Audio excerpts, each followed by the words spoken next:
A quick announcement before today's episode. I have a new show coming out called the 1 Minute Preceptor. It's based on the 1 Minute Preceptor model for clinical education. And in this, we're going to interview a lot of physicians and those in clinical education. So please check out the 1 Minute Preceptor now. Go subscribe to the trailer episode so you don't miss any of the new episodes. Next week, we should be releasing more information on our book coming out called Read This Before Medical School. More on that next episode.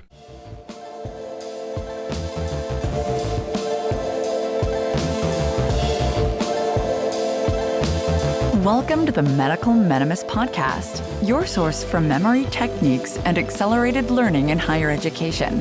Now, here's your host, Chase DeMarco.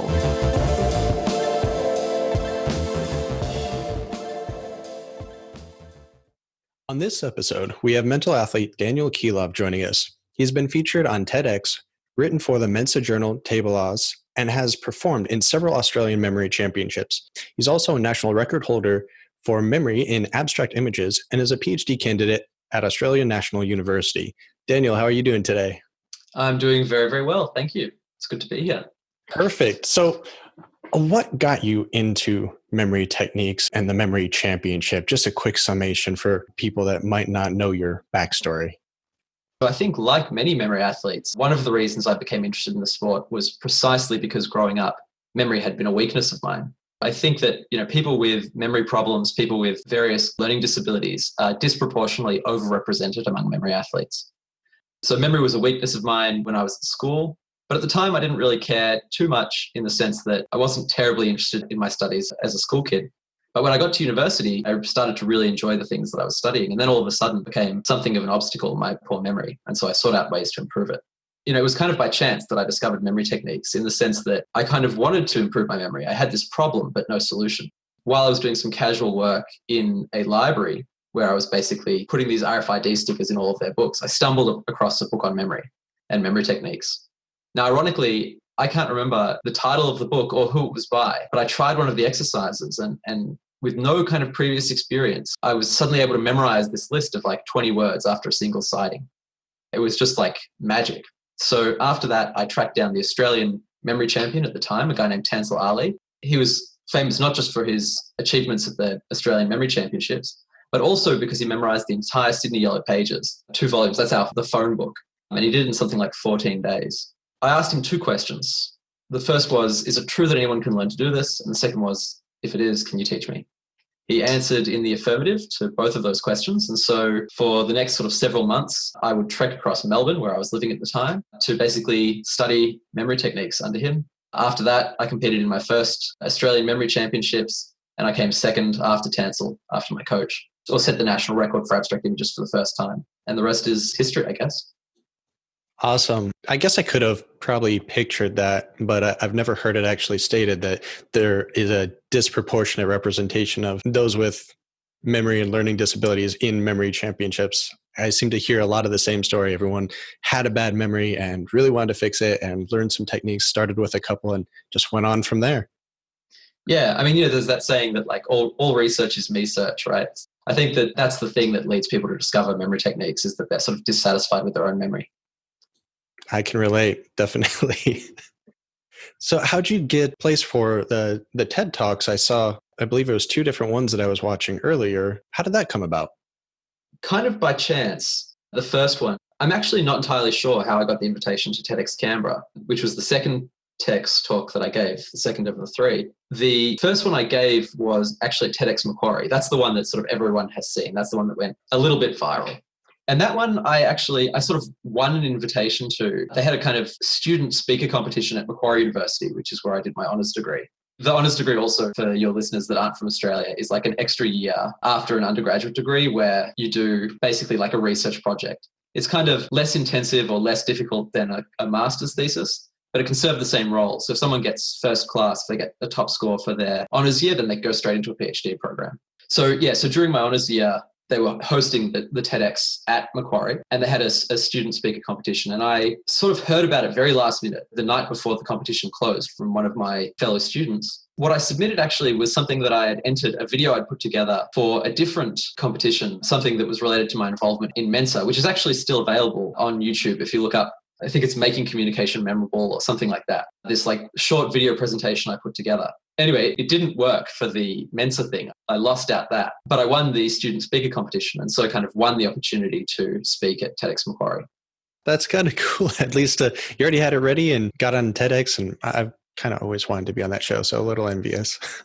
Yeah, I mean, that talk changed my life, really. It sort of launched a kind of accidental career as a professional speaker. And I've since had the opportunity to speak all around the world in, the US, in London, in India. It's been a pretty wild ride. Nice. That sounds like an amazing opportunity. So when we're getting into some of the techniques that you use, are there any ones that you found so far? I know coaching is part of what you do now. And do you find that there's different techniques that you recommend for like graduate students, medical students, somewhere at that level in their education versus maybe a younger student? I think that what we need to be sensitive to is often there are a whole lot of memory techniques and they sort of exist at different degrees and levels of sophistication, right? So I think that even some sort of very simple, what some people call like keyword mnemonics or sometimes called the substitute word method, these kinds of things I think are useful at every stage of education. But of course, where that stuff, the sort of basic techniques, the kind of thing that you might get in, say, if you pick up a book on memory techniques, like one of Tony Buzan's books or something like that. Those techniques would help you just kind of destroy in high school. But of course, at a kind of graduate level or even at an undergraduate level, a lot of the material we're learning is kind of a lot more sophisticated and a lot more abstract. And there you need to move beyond these sort of simple atomic techniques. You need to start building, really, if you want to be sort of competent at using memory techniques in these domains, you have to start building more sort of sophisticated systems that are often going to involve a whole lot of different memory techniques kind of stitched together to create a sort of Frankenstein's monster.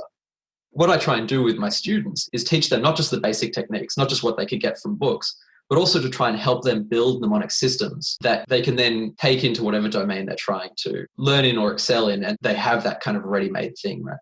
That seems to be a common issue I've heard from listeners of this podcast and others that I've talked to is they'll read a book or listen to a podcast or something along those lines and get the basics of something down, but it's really easy to plateau, especially if you don't have exact examples for, in this case, medicine to follow, which there's a lot of terminology, complex terms to remember, complex systems that you have to put together, and you might be taught them in a multitude of different ways depending on your instructor as well. So it's really hard to piece these together in a comprehensive, strong, as you said, atomic technique.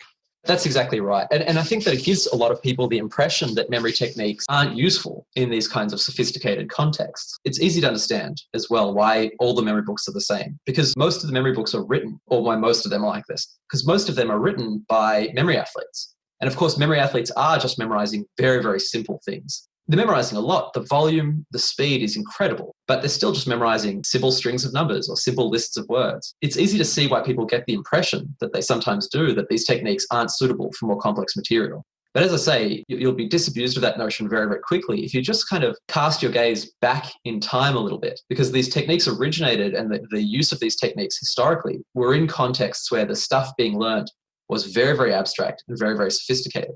So the kind of real models, if we want to look for kind of models of memory techniques used in practical contexts, don't come so much from contemporary memory athletes as they do from like medieval memory masters who were using these techniques to memorize sort of complex texts, philosophy, theology, also science. So people like Gottfried Leibniz and Francis Bacon, some of the kind of founding figures in science saw the value of these techniques, not just for learning and accumulating scientific knowledge, but also for the creation and development of new ideas. You have from history this really compelling evidence that these techniques can be used in more complicated contexts. The challenge for students, particularly those who have tried to teach themselves from books, as you say, is to move beyond those simple examples and learn how to apply their techniques to the kind of messiness and complexity of real-world learning. Yeah, I suppose using a peg system or a major method, something like that's great for a string of numbers, but might not be the best system to implement if you're trying to memorize a complicated medical text or at least get the main key points from that. I know most of the interviews that we've done from other memory champions and memory instructors have really focused, a lot of them, on memory palaces. Is that one that you would recommend for this degree of education as well?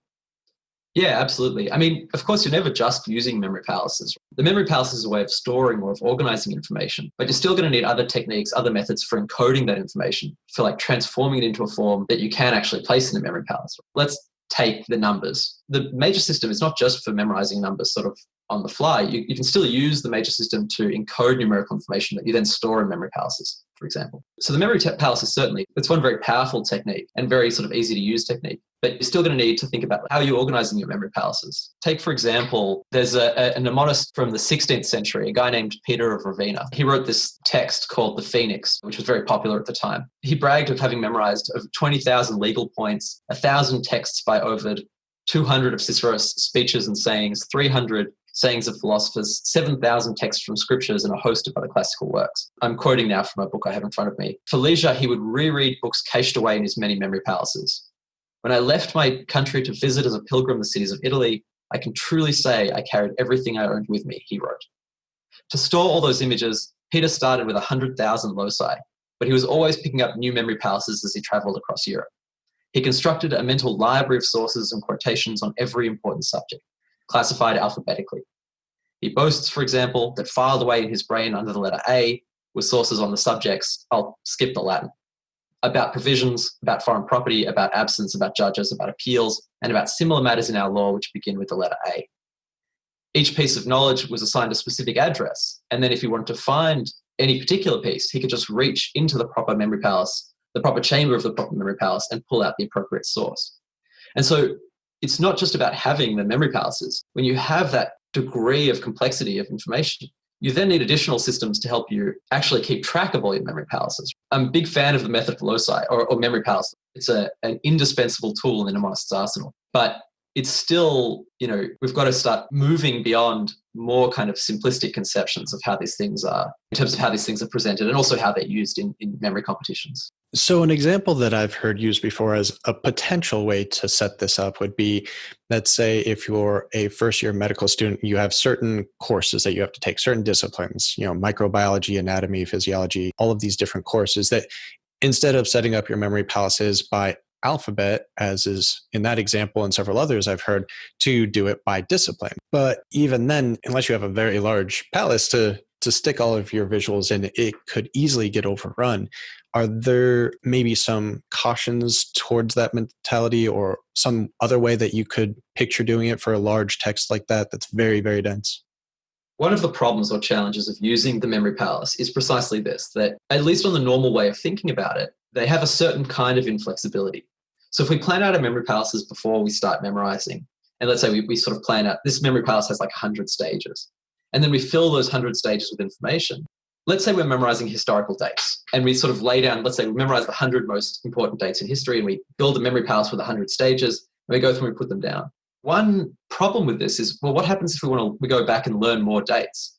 It looks like our memory palace is full. There's nowhere for us to kind of like add additional information. So memory palaces suffer from this certain kind of inflexibility if we think about them in that way. But I think with a few sort of changes, with a sort of slight shift in thinking, we can solve these kinds of problems. Once you've sort of laid down all your images, let's say you know them fairly well, then the thing to do is to stop thinking of those as images in a memory palace, but think of them as features of the memory palace itself.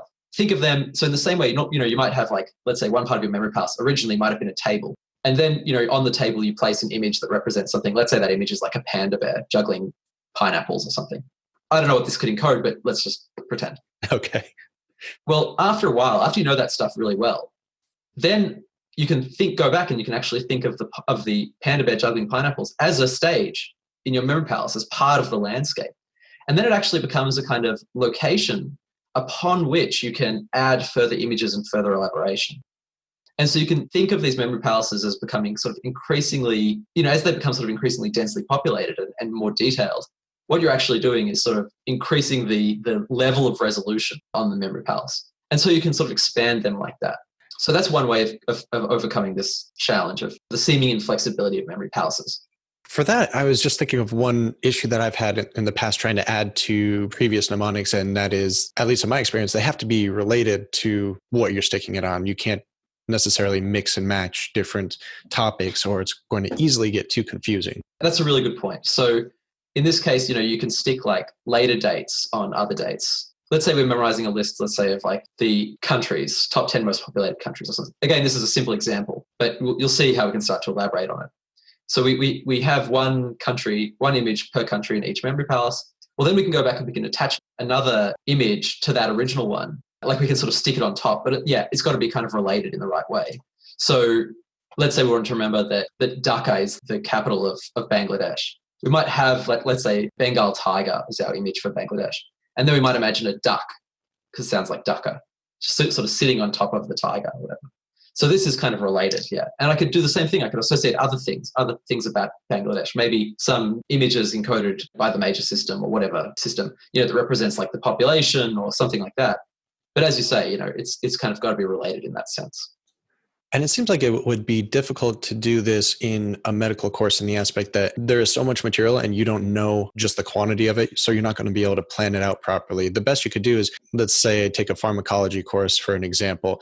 I could try to pre-read all the different medications that we're going to need for the upcoming exam. And I can try to separate them in different rooms. Like maybe this is an antiarrhythmic room.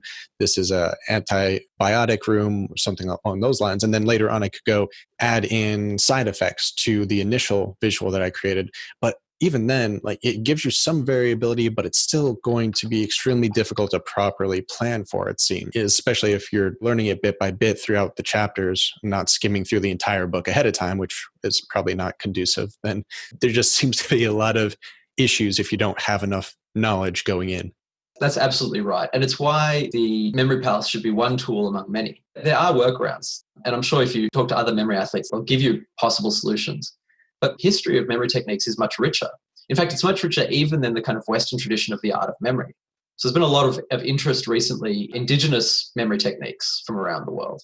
So in kind of non-literate societies, we're discovering that a lot of these indigenous communities have encyclopedic knowledge, flora and fauna, their own histories and so on and so forth.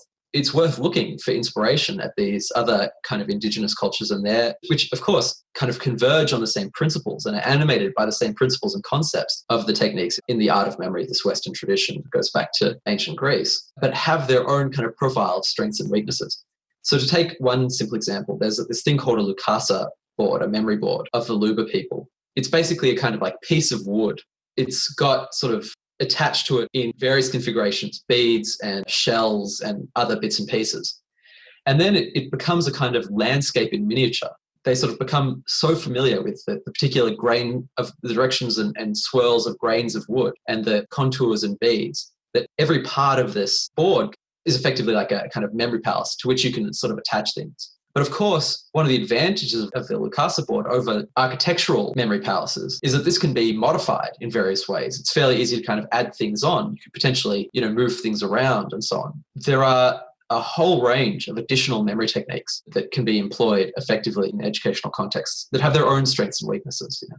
I'll plug another Australian mnemonist, a woman named Lynn Kelly. She has written a couple of books, recent books actually, on Indigenous cultures and memory techniques. One is called The Memory Code.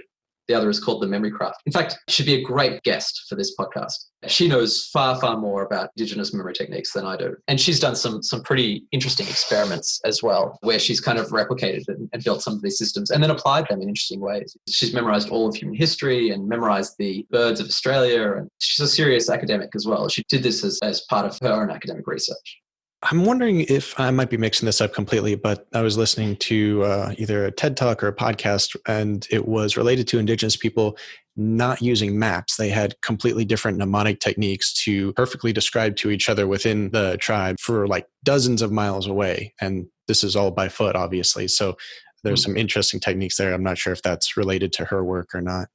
So there's a lot of research going on in anthropology and cognitive anthropology about this stuff at the moment. It's a pretty kind of hot topic right now. I think that like the Navajo elders can like distinguish thousands of insects by sight. And certainly that's not something any entomologist alive in any university in the world could do. And of course, this is just insects. So, not only that, but they can presumably do the same thing with plants and other animals and so on. So we really do find in these non-literate cultures, these incredibly sophisticated mnemonic education systems. Those could probably really come in handy for some medical students with the massive amount of terminology and concepts that you have to remember. Are there any particular mistakes or pitfalls that you notice a lot from some of your students that the listeners can try to avoid, or bad habits to avoid, anything like that? There are a lot of them. This is why I think that the right model for thinking about these things, and the way I describe what I do is as a form of coaching, because it's not just a matter of teaching the techniques. Let's say you have someone describe to you how to dribble a basketball in a book, or they just describe to you even verbally. You're not going to be very good at it. What you need is someone who can critique your technique and adjust it and give you drills and exercises and highlight certain things to work on. Most of what I do really is kind of point out pitfalls. To give a kind of couple of very simple examples, this is actually probably the biggest one. One is that they tend to make stories that are, in some real sense, stories. If you give someone a list who's just starting out with memory techniques, often what they'll do is they'll try and create a kind of fairly rich narrative where like they'll latch onto the first item on the list and that becomes like the main character of the story. And then sort of everything, the story they'll tell is of this character going on and interacting with these other items in the list. Now, the problem with this is that, well, there are lots of problems. One is that stories have a whole lot of features that a good mnemonic shouldn't have or doesn't need at the very least. They have internal consistency.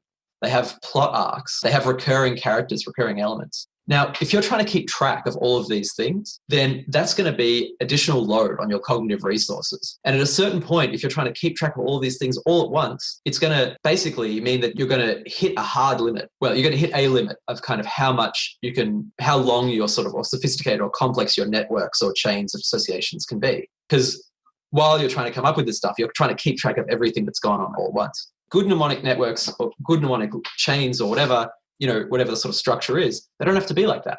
They can be very, very simple. And so you don't have to worry about things like, what was the last thing this character did? What have they picked up along the way or whatever? Just link from one item to the next, to the next, to the next, to the next, and so on. This, I think, is in part because some mnemonists and memory athletes in books will describe this as the story method.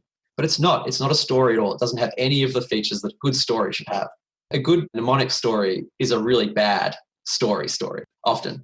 So an English teacher would have a fit if you submitted that for your your story. Yeah, absolutely. I had never thought about it that way, by simplifying the story and cutting out all of the aspects that you need for a proper story. It actually makes it easier to remember as well. I mean, obviously it has to pop, it has to be creative, but like you said, the cognitive load aspect, that makes a lot of sense too. It's not just that. So that does place a kind of like upper limit to the complexity of your mnemonics, of the sort of, of the volume and the speed at which you're memorizing. But in addition, it increases the likelihood of making mistakes. Something which is like part of the story, but not part of the data set you're memorizing, you might incorrectly or inappropriately recall as part of the data set. This can be really problematic. So if you're memorizing somebody's name and you add on extra syllables because of some image you have in one of your stories, then you don't have that person's name anymore.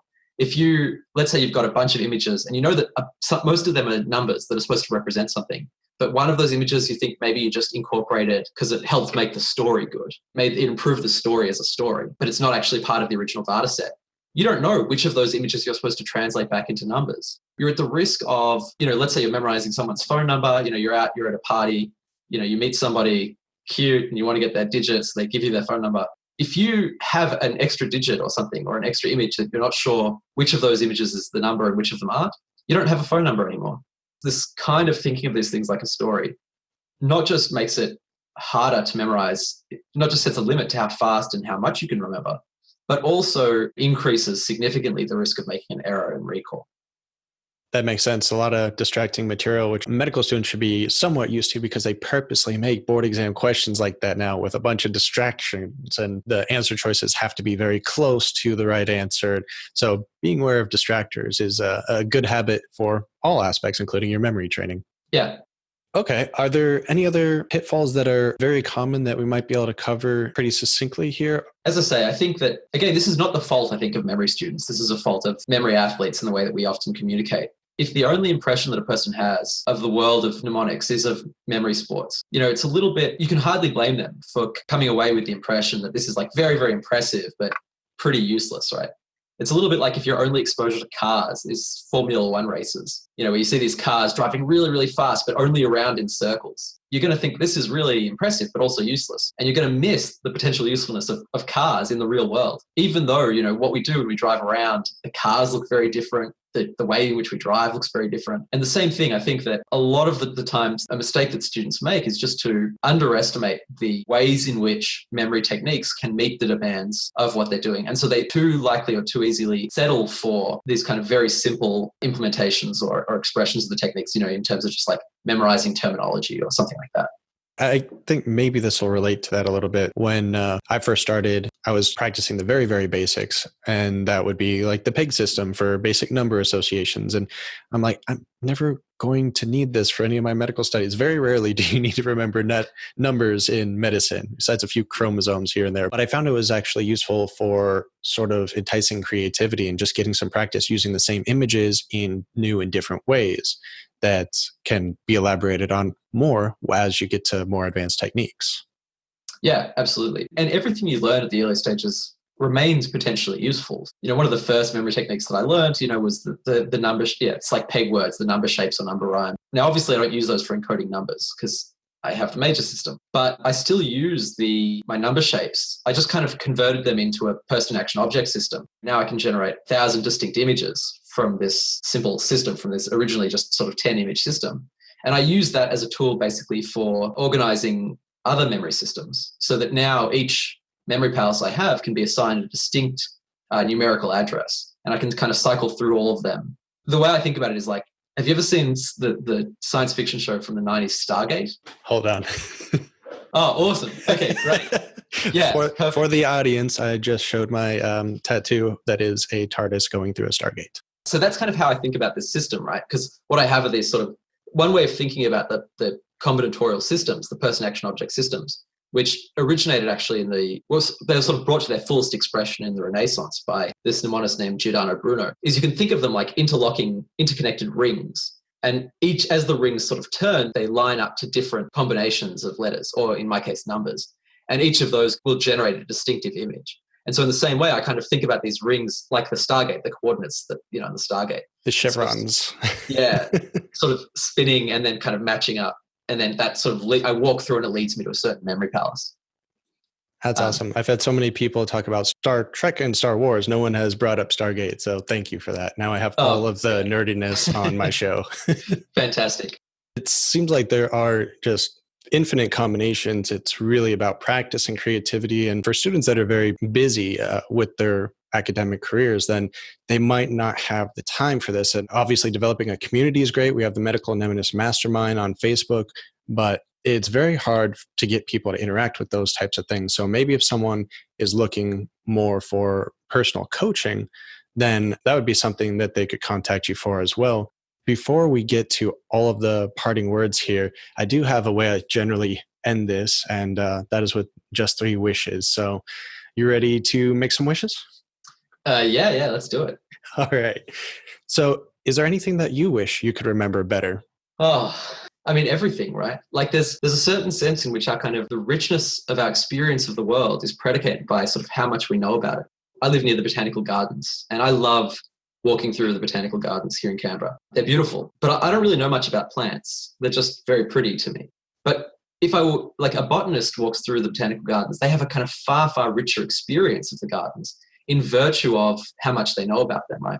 So they can see that like a certain plant is like blooming early, which means there's been some kind of like shift in the ambient temperature. Or they might see the behavior or a blooming of a certain kind of population of insect, which indicates reveals some other mystery to them. Richness of our experience of the world, and this really is our kind of one chance to walk through it, depends on how much we kind of know about that. And that's, of course, is determined by how much we remember about it. I really see the memory techniques as not just kind of useful, but as a way of kind of engaging wholeheartedly with the world, a way of kind of enriching moment by moment my experience of life. I can't give a good answer to that. I wish I could remember everything better. Yeah. Great answer. I totally agree. That's why I try to learn about everything. The more you know about something, the more you appreciate it. It's not as much fun to, like you said, go through on a nature walk or go to an art exhibit or even a brewery. But if you have someone doing a guided tour and telling you about everything, then it's a much better experience. Yeah, absolutely. If there is one thing that you could change in education, what would it be? Well, so it would be the incorporation of mnemonic techniques. in kind of two ways. So the first is, they would be kind of like deeply integrated into our educational practices right from the start. So there's a kind of early Renaissance work called The City of the Sun. It's an early work of utopian fiction. I encourage people to kind of look it up on Wikipedia. Unfortunately, I don't have all the details remembered, but it's by this guy Campanella. The kind of most interesting part of this, it's a fictional utopian city that he imagines in this work. And the most interesting part of it is that there are these like 7 walls that protect the titular city. Each of these walls acts as a kind of enormous visual mnemonic encyclopedia. And the way that the education system works is that the children walk around these walls. They sort of circumnavigate the walls, guided by a teacher who interprets the mnemonic images to them. And it's just like being told stories. It's like a game to these kids. Each ring represents kind of different subject, I guess. And then each year they graduate to the next ring, the next wall inside. Campanella imagines that in this society, students learn 5 times or 7 times or whatever it is he imagines faster than conventional methods. It's easy to imagine, how something like this would work. Indeed, if you think about sort of Indigenous Australians and the songlines, for example, that's how much of this kind of their sort of education system works. So memory techniques should be incorporated not just in terms of teaching students how to create their own memory techniques and how to create their own mnemonic systems, but deeply integrated in the sense that they should be the kind of vehicle by which much of the material we want students to learn is delivered to them. We have so many discussions on this show about if we would have learned these as children, how much stronger they'd be now, how much better we'd be off for it. All right. And the last one is, if there's one thing you could change in medicine, what would it be? Can I give 2 answers to this question? Yeah, go for it. The justification I'm offering for cheating on this question is that one is on the kind of clinical side, the other is on the research side. Because I guess medicine has this sort of like split personality in this sense, right? That you have the clinical practice, which informs the research, and the research, which informs the clinical practice as well. This is unlike a lot of other disciplines. Engineering doesn't really have anything like this. I suppose maybe it has a sort of similar relationship with physics, but even still, it's not quite the same. So on the kind of research side, I'd want to fix the things that led to the replication crisis. The replication crisis was like most dramatic and most heavily covered by the media and so on in psychology and sociology, where it turned out that less than 50% of the 100 most cited papers in the discipline failed to replicate. But there have since been lots and lots of replication crises in almost every other field, but quite bad in medicine. And for many of the same reasons, sort of poor research practices, p-hacking, publication biases, and so on. This is something which I think is particularly important in medicine, where the stakes are so high. And then on the clinical side, we need changes to how we educate or continue to educate doctors once they finish school. So there was a systematic review, a meta-analysis that came out of Harvard Medical School in 2005, basically of 63 studies looking at the relationship between clinical experience and patient outcomes. This is where my PhD research on expertise comes in. And basically in all but 2 of the studies, they found a negative relationship, an inverse relationship between clinical experience and patient outcomes. So doctors, for the most part, this is not universally true. So surgeons get progressively better as time goes on. But for the most part, doctors in a whole range of areas get progressively worse from the day they leave medical school. That's a terrifying kind of thing, particularly when you think that, most people, when they're looking for a doctor, will go for the one that looks the most experienced. But the reality is that can actually be disastrous. I've been hearing about that a lot lately, and no one seems to know exactly where the fault lies. And part of it's probably continuing medical education credits are kind of not really all created equal. And I'm sure many other factors that play a part there. But all right, good points. Definitely something to think about. And if you can send a link for that article, I'm kind of curious to see what they found too. Sure. Are there any other recommendations or tips for students? Yeah. This recommendation, I think, is going to be a little bit in vain, in the sense that, I recognize students are under enormous pressure. The volume of information they have to learn medical students in particular, is extraordinary. And many are unwilling to part with their sort of tried and true methods of learning. What I would encourage them to do is of anyone who's interested in mnemonics and who thinks that mnemonics might be a valuable tool in their education, should do research into mnemonic systems of the Renaissance and the Middle Ages. Because that's a time when these techniques were being used not for trivial examples, but for really, really complex material. And the same thing goes, as I say, for looking at mnemonic systems from Indigenous cultures, because you've got this very, very rich well to draw from of techniques designed specifically for handling the messiness of the real world, as opposed to the impressive but comparatively sterile and controlled environment of memory competitions. That's a good point. I'm still only really been studying this stuff for about a year, maybe a little less. And I feel like a lot of the techniques I read were sort of basic to start with, and trying to find out how to associate them, especially with material I've already sort of passed the courses and everything. It's hard to go back and find the best way to relate them to. So I think that's some very unique advice. I don't believe that's been said before, to really focus on Renaissance mnemonics. So very useful. Great. And then where can the students find you to get a hold of you? Questions about coaching, anything like that? If they just Google my name, sort of the same place I suppose you've got to find anything else. Basically my website, which is just my name, danielkilov.com. Also, you can search for stuff on YouTube, and of course, a contact form actually through my website if anyone wants to get in touch. Perfect. And we'll definitely add those into the show notes as well. Your website, danielkilov.com, and probably find the TED Talks too, if can find the links for those. I know they're on your website too. So actually everything can be found on the website. Perfect. Yeah, absolutely. I really make an effort that anytime I do kind of like a public talk or write something for a publication, if I can, I try and share it on my website for free, because these techniques transformed my life in so many ways. And they're part of a kind of cultural inheritance that I think belongs to all of us equally. Well, Daniel Kilov, thank you so much for coming on the show today. Thank you. Thank you very much.